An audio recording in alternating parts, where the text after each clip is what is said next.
Hi, today we're going to be looking at a set of identities that allow us to find exact measures for angles, again, that we normally would not be able to, provided that they are multiples that are double of any of our special angles or half any of our special angles. We'll also look at a set of power reducing identities, they're called, and that would take trig expressions that have squared terms back to trig expressions that have no squared terms. So that's our job for today. As you look at the double angle identities that are printed here in your notes, we will just say quickly that you need to use these identities, you need to know the sine and or cosine of the angle in question. So let's get into it right away. We're given a situation where the sine of an angle is 3/4 and that angle exists in the first quadrant. I'm going to ask you to come out here and think about what that angle would look like.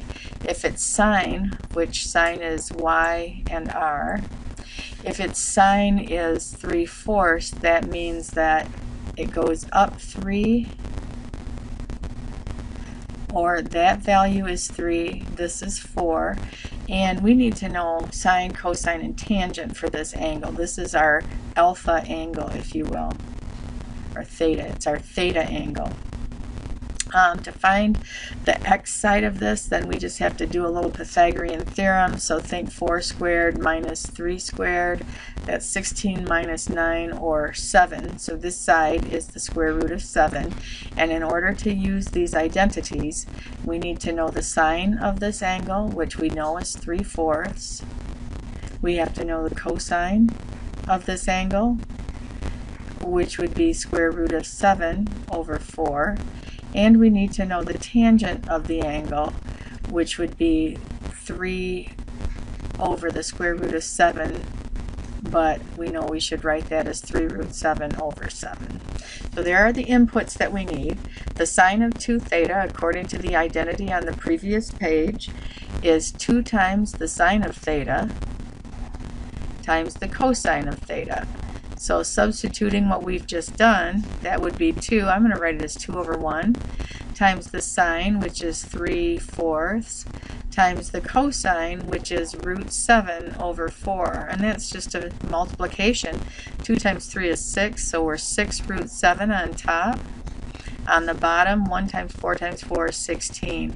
We can reduce by a factor of 2 there, so we get to 3 root 7 over 8.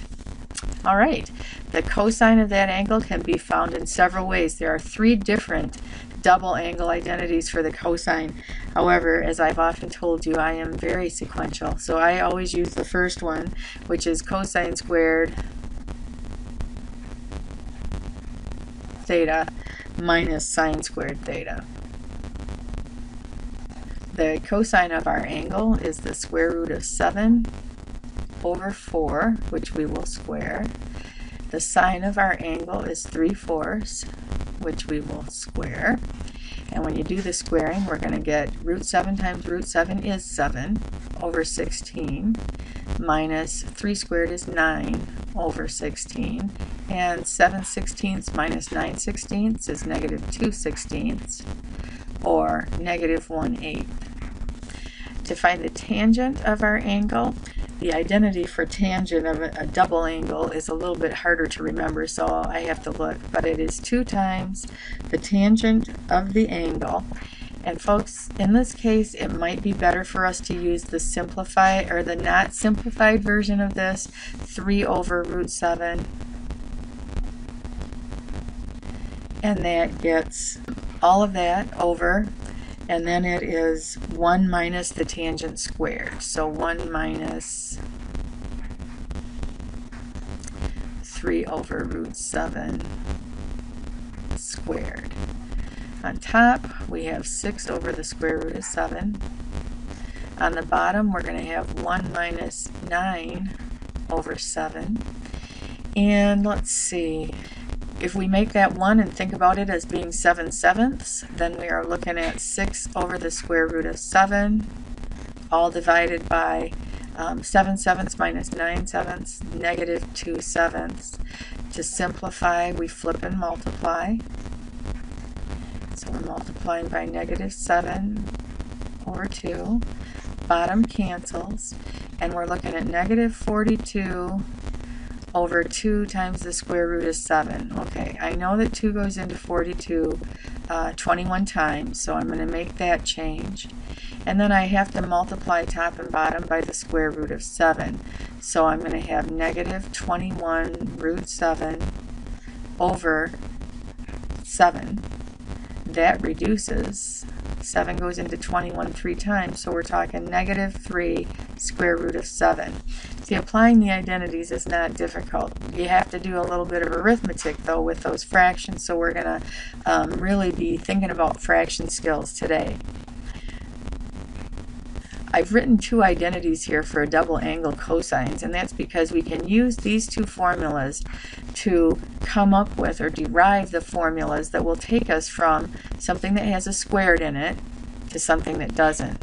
And I'm going to go for this one first. I'm looking at this identity. I want to solve it for so that sine squared theta is by itself. So I'm going to add that to both sides. 2 sine squared theta plus the cosine of 2 theta would equal 1. We want this by itself, so we're going to subtract 2 sine squared theta equals 1 minus cosine 2 theta, and then we need this sine squared term alone, so we divide by 2. Sine squared theta will equal 1 minus cosine of 2 theta over 2. Now let me put that up here. 1 minus cosine of 2 theta over 2. In a similar way, we can get cosine squared by itself. In fact, I'm going to kind of cheat on the math a little bit. I know I'm going to have to add 1 and divide by 2. So the cosine squared of theta is going to be 1 plus cosine 2 theta divided by 2. We had to add again 1 and then divide by 2. The tangent squared, it helps to remember that tangent is the same thing as sine over cosine.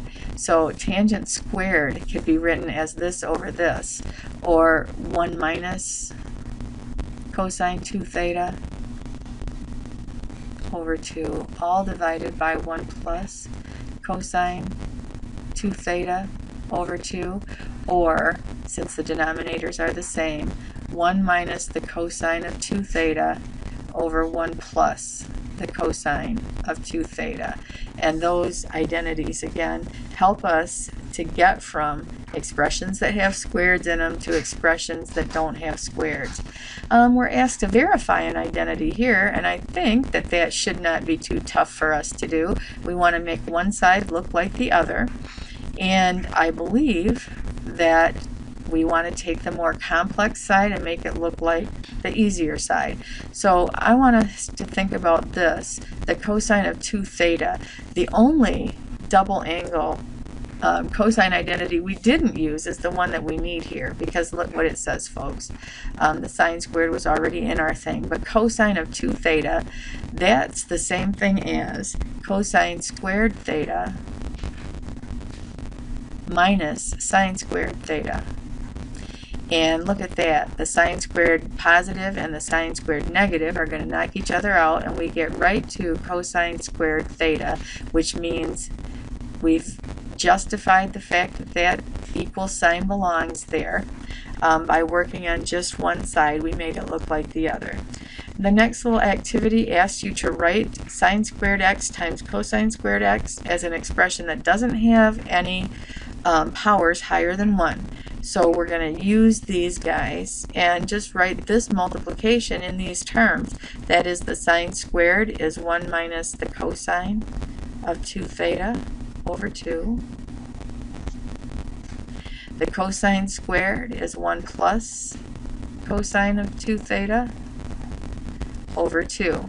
Some of you may be saying, well, Mrs. Brownfield, we could multiply this, and you could.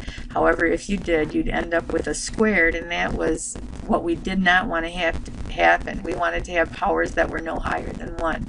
So that's as far as we want to go with that multiplication. Our final set of identities today our half angle identities. And you can see that they all depend on just the cosine of the angle that we've cut in half. Let me show you what we're talking about here. This says we want to find the exact value of pi eighths. Well, pi eighths, folks, if we turn that into degrees, we'd multiply by 180 over pi. And 180 divided by 8 is 22.5. It just so happens, folks, that 22.5 degrees is half of 45. So if we want to find the exact value, so I'm going to write that out here, we need the cosine of 22.5 degrees, or pi eighths radians. That's the same thing as the cosine of 45 cut in half, and I hope you'll agree with that. Okay, that means that if we are going to apply these identities, 45 is our alpha, and we need to know the cosine of 45 in order to find the cosine of 45 halves. Well, the cosine of 45 is root 2 over 2. And so we're going to substitute that into this identity. The cosine of our angle in half is either, now, ladies and gentlemen, the plus or minus means that you have to look at the angle and see which quadrant it's in. 22.5 degrees is in Q1, so we're going to use the positive square root of. Okay, positive square root of, and it's 1 plus the cosine, root 2 over 2, all divided by 2. That is nasty looking, folks, but I'll tell you, we can get rid of part of the nastiness if we multiply each term by 2. That'll get rid of this fraction, and we'll have a more simplified looking cosine. Multiply everywhere by 2. So 1 times 2 is 2. When we multiply here by 2, we're left with the square root of 2. And when we multiply here by 2, 4. This is as simplified as we can get. This is the exact value of the cosine of pi eighths. It's the square root of quantity, 2 plus root 2, divided by 4. And you can verify that with your calculator if you care to. We're next asked to find the tangent of 15 degrees, and I know that 15 is half of 30. So I'm going to write it this way, and remember that my alpha here is 30, and I want the tangent of that. So I have to have the cosine of 30 degrees, which, let's see, we'll remember that the cosine of 30 is the square root of 3 over 2. If we don't remember, we look it up, and we're going to substitute that in here in place of cosine alpha. So 15 degrees is also in the first quadrant. Our tangent is going to be positive, so we want the positive square root of 1 minus root 3 over 2 all over 1 plus root 3 over 2. That's nasty looking, but let's do that multiply everywhere by 2 trick again, because that'll make it look better. 2 minus the square root of 3 over 2 plus the square root of 3.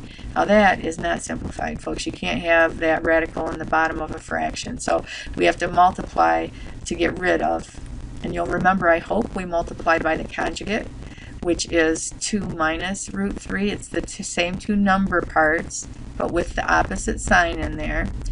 And look what happens on top. That's the same thing squared. So I'm going to write it that way, 2 minus root 3 squared.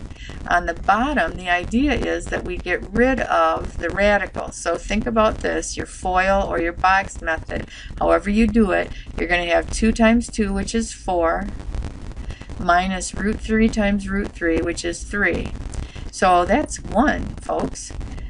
We're talking 2 minus square root of 3 squared over 1. Well, we don't even have to write that, and it just so happens that the square root and the square here knock each other out. Our final answer, folks, is 2 minus the square root of 3. The tangent of 15 degrees has the same value as 2 minus the square root of 3. Again, that's something that you can verify using your calculator. That's the end of our lesson today, and I'm going to ask you to get out there and try that U-try as quickly as you can. Thank you.